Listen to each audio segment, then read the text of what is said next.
नमस्कार प्रणाम गोड़ लगतनी। हम हैं आप सबके छोट भाई लोक गायक विकास भोजपुरिया।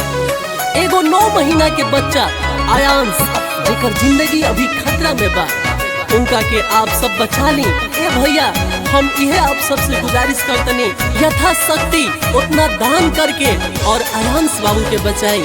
हे भगवान, उनकर रक्षा करी। स्नेही रिकॉर्डिंग स्टूडियो सीवा। बावे बिकट समैया सुना चाचा हमर भैया, ला बचा तू आयांश के हम पड़ा तानी पैया। हे भैया,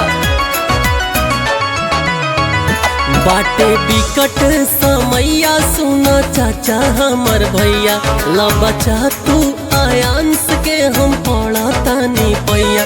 सुन अरजी हमार एहो दुनिया जहान, सुन अरजी हमार एहो दुनिया जहान, कदतानी सदान एगो बच जाई जान, कदतानी सदान एगो बच जाई जान।